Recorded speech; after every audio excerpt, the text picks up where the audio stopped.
আসসালামু আলাইকুম। বিসমিল্লাহির রহমানির রহিম। আমি বাংলাদেশ পুলিশের একজন কর্মকর্তা এসআই মাসুদ রানা। আমি আপনাদের কাছে কিছু তথ্য তুলে ধরতে চাই, যেটা বাংলাদেশের মানুষ অনেক দিন ধরে জানে না, বা তারা এই প্রশ্নের উত্তর খুঁজছে অনেক বছর ধরে, কিন্তু কোনো উত্তর খুঁজে পায়নি। আজকে যাকে সেনাবাহিনী থেকে অব্যাহতি দেওয়া হলো, মেজর জেনারেল জিয়াউল হাসান, যিনি এনটিএমসির প্রধান ছিলেন এবং তিনি র্যাবের অতিরিক্ত পরিচালক ছিলেন। অতিরিক্ত পরিচালক অপারেশন। তিনি মেজর থাকতেই র্যাবে ছিলেন এবং বাংলাদেশে যত গুম খুন হয়েছে, বিএনপি সহ অন্যান্য যারা অ্যাক্টিভিস্ট, সেই গুম খুনের সাথে জড়িত এই জিয়াউল হাসান। অনেক নেতাদেরকেই র্যাবের কালো গাড়িতে করে সিভিলে ধরে আনা হতো, এনে র্যাব ওয়ানের গোপন আস্তানায় তাদেরকে আটক রাখা হতো। এরপর তাদেরকে সময় মতো অজ্ঞাত স্থানে নিয়ে তাদেরকে হত্যা করা হতো এবং অজ্ঞাত স্থানেই তাদের লাশ হয়তো নদীতে ডুবিয়ে দেওয়া হতো, নয়তো তাদেরকে দাফন করা হতো, নয়তো অ্যাসিডের মাধ্যমে তাদের লাশকে গলিয়ে দেওয়া হতো। আমি 2014 অক্টোবর থেকে 2017 ডিসেম্বর পর্যন্ত র্যাব সদর দপ্তরে কর্মরত ছিলাম। তখন র্যাবের ডিজি ছিলেন বেনজির, যিনি আজকে দেশের হাজার হাজার কোটি টাকা চুরি করে, পুলিশের হাজার হাজার কোটি টাকা চুরি করে পালিয়ে গেছেন বিদেশে। তো আমি দেখেছি অনেক মানুষকে কিভাবে অন্যায়ভাবে গ্রেফতার করে নিয়ে গুম করে রাখা হতো। আমি রিসেপশনে ডিউটি করতাম। গুম হয়ে যাওয়া মানুষের স্বজনেরা আমার কাছে আসতো, কিন্তু আমাদেরকে কঠোর নজরদারিতে রাখা হতো। সিসি ক্যামেরার আওতায় ছিলাম, তাদের সাথে আমরা ওভাবে কথা বলতে পারতাম না। তাদেরকে কোনো তথ্য দেওয়া নিষেধ ছিল আমাদের জন্য। কিন্তু তাদের স্বজনরা আসলে এসে যখন এখানে কান্না করতো, আমি নিজেকে ধরে রাখতে পারিনি। আমি অনেকের স্বজনকেই তাদের স্বজনের, গুম হয়ে যাওয়া স্বজনের পরিণতির কথা জানিয়ে দিতাম। বিশেষ করে যাদেরকে মেরে ফেলা হতো, খুন করা হতো, তাদেরকে আমি খারাপ সংবাদটা দিতাম না। কিন্তু যাদেরকে বন্দি করে রাখা হতো, যেমন বিএনপি নেতা সালাউদ্দিন আহমেদকে যখন অ্যারেস্ট করে আনা হলো, তিনি অ্যারেস্ট করার সময় ধস্তাধস্তিতে মাথায় আঘাত পেয়েছিলেন। তাকে র্যাব ওয়ানের গোপন কক্ষে আটক করে রাখা হয়েছিল দীর্ঘদিন। এরপর তাকে একসময় ভারতে পাচার করে দিয়ে আসা হয়। তাকে অজ্ঞাত কারণে হত্যা করা হয়নি। তার ফ্যামিলি এসেছিল, তার স্ত্রী হাসিনা আহমেদ, তার ভাই গিয়াসউদ্দিন আহমেদ। ওনারা আমার কাছে বেশ কয়েকবার এসেছেন। আমি কয়েকদিন ওনাদের এই উদ্বেগ, উৎকণ্ঠা, আমার সামনে বসে কান্নাকাটি দেখে আমি থাকতে পারিনি। আমি ওনাদেরকে কৌশলে আমার ফোন নাম্বার দিয়ে আমি ওনাদের সাথে দেখা করি। দেখা করে ওনাদেরকে জানিয়ে দিই যে সালাউদ্দিন সাহেবকে হত্যা করা হয়নি, উনি জীবিত আছেন এবং ওনাকে হত্যা করার সিদ্ধান্ত নেওয়া হয়নি। এই সিদ্ধান্তগুলো জেনে নিতেন তিনি হচ্ছেন বর্তমানে মেজর জেনারেল জিয়াউল হাসান, যাকে আজকে অব্যাহতি দেওয়া হয়েছে। শুধু অব্যাহতি যদি দেয়া হয়, তাকে যদি বিচারের মুখোমুখি করা না হয়, তাহলে এই আন্দোলনের, এই স্বাধীনতার কোনো মূল্য থাকবে না। আমি আজকে আর কাউকে ভয় পাই না। আমি আজকে বিশ্বাস করি যে আজকে আমাকে এই সত্য বলার জন্য কেউ গুম করে দিতে পারবে না, এই সত্য বলার জন্য কেউ আমাকে অ্যারেস্ট করবে না। সেই কারণে আমি বুকে সাহস নিয়ে আজকে কথাগুলো বলছি। আপনারা যারা বিএনপি নেতা ইলিয়াস আলীর অপেক্ষায় আছেন, তাদের জন্য দুঃখজনক সংবাদ। তাকে অনেক আগেই হত্যা করা হয়েছে। তাকে পতেঙ্গা সমুদ্র সৈকত দিয়ে কড়া পাহারায় সাগরের মাঝখানে নিয়ে স্পিড বোটের মাধ্যমে মুখে পলিথিন পেঁচিয়ে হত্যা করে, তার পেট ছুরি দিয়ে ছিদ্র করে, তাকে পাথর দিয়ে বেঁধে সাগরে ডুবিয়ে দেওয়া হয়েছে। শুধু ইলিয়াস আলী নয়, অনেক নেতার সন্ধান যারা আজও পাননি। কিছু মানুষ তো ঘর থেকে উদ্ধার হয়েছে, কিন্তু যাদেরকে আপনারা পাননি তাদের সবার এই করুণ পরিণতি হয়েছে। আমি যদিও তারা এই কাজগুলো অতি গোপনে করত এবং র্যাবের অন্যান্য শাখার কর্মরত কর্মকর্তা কর্মচারীরা এটা জানতো না, কিন্তু আমি অত্যন্ত বিচক্ষণভাবে আমি এই খবরগুলো নিতাম, কারণ আমি জানতাম এগুলো একদিন আমি প্রকাশ করতে পারবো। এবং এই দিনটার অপেক্ষায় ছিলাম আজকে এত বছর, মানুষের কাছে সত্য প্রকাশের। বাংলাদেশের মানুষ জানুক যে কারা খুনি, কারা এত মানুষকে গুম খুন করেছে, এই দেশ থেকে এই দেশে ত্রাসের রাজত্ব কায়েম করেছে। তারা মাদকের ক্রস ফায়ারের নামে যে হত্যা ট্র্যাডিশন চালু করেছিল, এই ট্র্যাডিশনের উদ্দেশ্য ছিল বিরোধী দলের লোকজনকে হত্যা করা। কারণ পুলিশ এবং সেনাবাহিনীর অনেকেই মানুষ হত্যা করতে ভয় পেত, তারা এটাতে অভ্যস্ত ছিল না। অনেকেই অনেক সাহসী, কিন্তু একটা মানুষকে হত্যা করার পর তারা আর ঘুমাতে পারতো না, তাই তারা এসব কাজ করতো না। কিন্তু খুনে হাসিনা কিছু মানুষকে এভাবে হত্যা করতে করতে পুরস্কৃত করার মাধ্যমে হত্যা করতে অভ্যস্ত করে ফেলে। তারাই এই গ্রেফতারকৃত এই গুমকৃত মানুষদেরকে গুলি করে হত্যা করত। এবং তারা এতটাই নিষ্ঠুর যে তারা এক একজন কয়েক শত করে হত্যা করেছে। এবং এই মানুষগুলোর সংখ্যা বেশি নয়, কারণ সবাই লাশ দেখতে পারে না। একটা মানুষকে খুন করার পর লাশের যে ছটফটানি এবং মাথায় গুলি করার পর মাথার যে বিকৃত অবস্থা, এই জিনিসগুলো আমাদের অনেকেই আমরা সহ্য করতে পারি না। তাই আমাদের মধ্য থেকে কিছু হায়নাকে বেছে নিয়ে তারা একটা টিম গঠন করে। তাদেরকে র্যাব সদর দপ্তরে বেনজির আহমেদ প্রতি মাসে পুরস্কার দিতে ডাকতেন এবং প্রত্যেকটা র্যাবের বিভিন্ন শাখায় এরকম দু একজন রাক্ষস ছিল যারা মানুষকে শুট করত, গুলি করত, হত্যা করত এবং গুম করত। তারা এখনো আছে। তাদেরকে আমি নতুন সরকারের কাছে দাবি জানাবো, তাদেরকে বের করতে হবে, তাদেরকে বিচারের আওতায় আনতে হবে।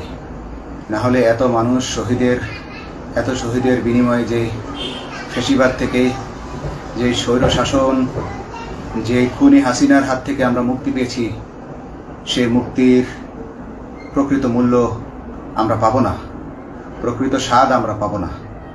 এই খুনিদেরকে বের করতে হবে, এই খুনিদেরকে বের করে আইনের আওতায় আনতে হবে। বাংলাদেশ পুলিশ কখনোই গুলি করতে অভ্যস্ত ছিল না। আপনারা জানেন একসময় পুলিশ যে গুলি করতো না, এটা নিয়ে অনেক ব্যঙ্গচিত্র ছাপা হতো পত্রিকাগুলোতে, যে গুলি না করতে গুলি খেলনার বন্দুকে পরিণত হয়েছে। তো কিন্তু সেই নিরীহ পুলিশকে রক্তপিপাসু হিসেবে শেখ হাসিনা তৈরি করেছে। তবে সবাই নয়, কিছু মানুষ। আপনারা দেখেছেন এবং এই আন্দোলনের ভিডিও ফুটেজ দেখলেও দেখবেন যে কয়েক শত পুলিশের মধ্যে কেবলমাত্র কয়েকজনই জনতার দিকে গুলি ছুড়ছে। তো আপনারা ঢালাওভাবে পুলিশকে আপনাদের আক্রমণের নিশানা বানাবেন না। নতুন সরকার অবশ্যই এর বিচার করবে। আমি আশাবাদী নতুন সরকারের কাছে তারা যদি আমার কাছে কোনো তথ্য চায়, আমি তথ্য দেব ইনশাল্লাহ। এবং এই খুনিদেরকে, এই রাক্ষসদেরকে বের করতে হবে। প্রতিটি গুমের, প্রতিটি হত্যার সুষ্ঠু তদন্ত করলে এগুলো বের হয়ে আসবে বলে আমি আশা করি। এবং আমি চাই এরা ধরা পড়ুক, এদের বিচার হোক, না হলে এরা যুগে যুগে এই রাক্ষস যুগে যুগে রয়ে যাবে, আমাদের মাঝেই তারা লুকিয়ে থাকবে এবং যুগে যুগেই তারা মানুষের রক্ত পান করেই যাবে। পুলিশ বাহিনী মানুষকে সেবা করবে, এটাই হওয়া উচিত পুলিশের ধর্ম। পুলিশের ধর্ম হবে মানুষ পুলিশের জন্য, পুলিশ মানুষের জন্য।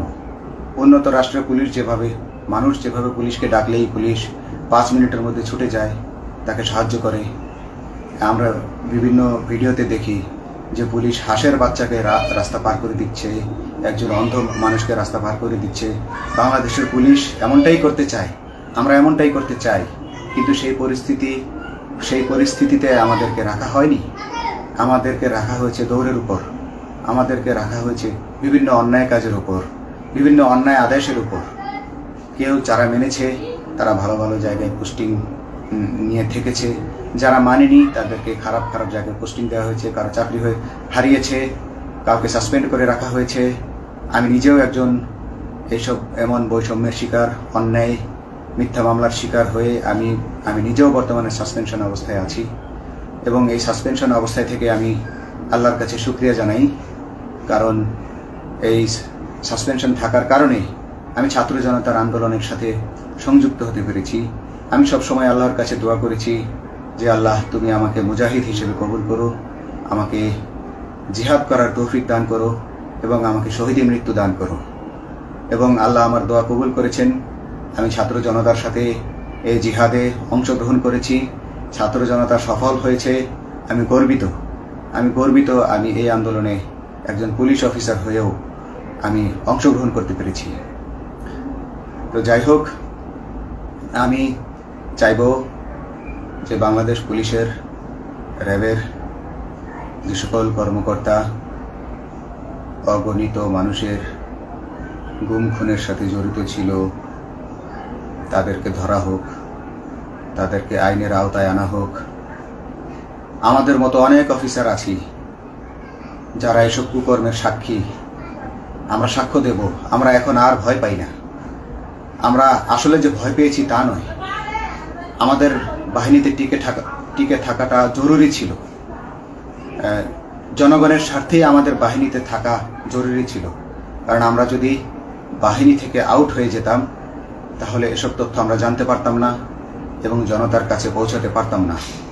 জনতার কথা বলতে হলে, জনতার সাথে থাকতে হলে আমি পজিশনেও থাকতে হবে।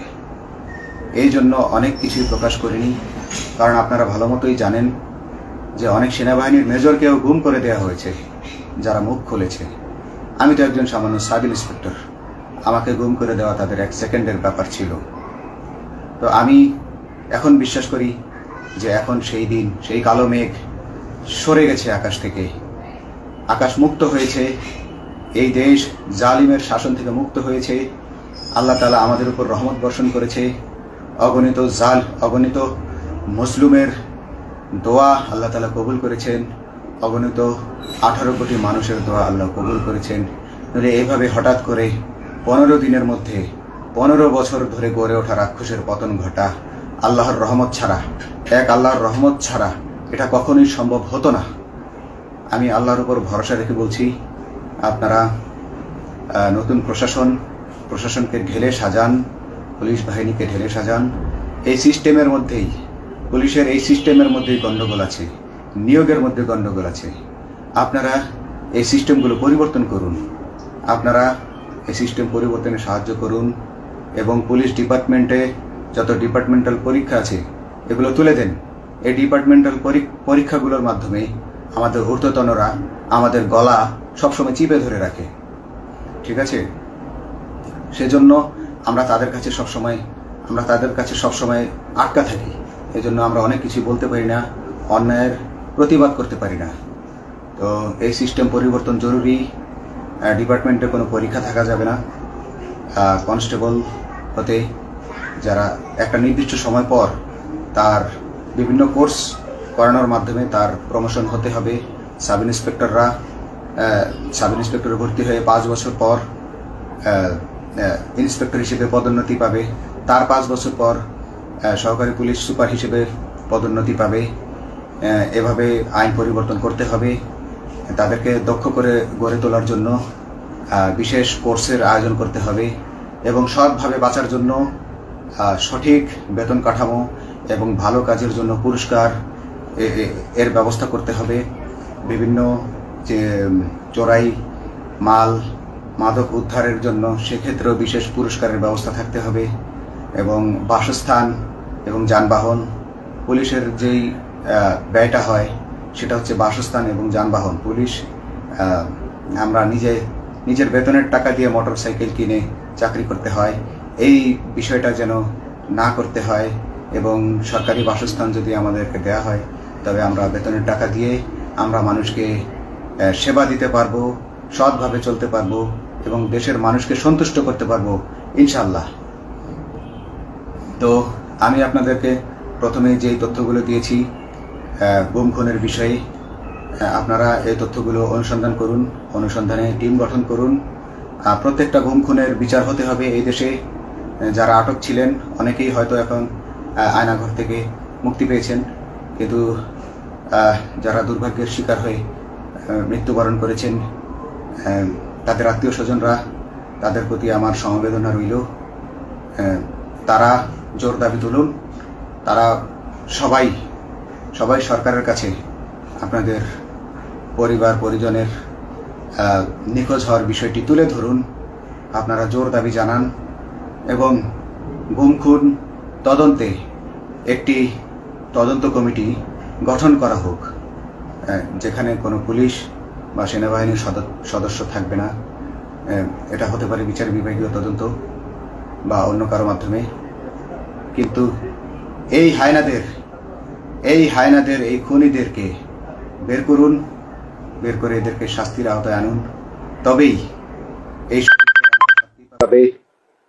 তারা তাদের বলিদান সফল হবে। আসসালামু আলাইকুম।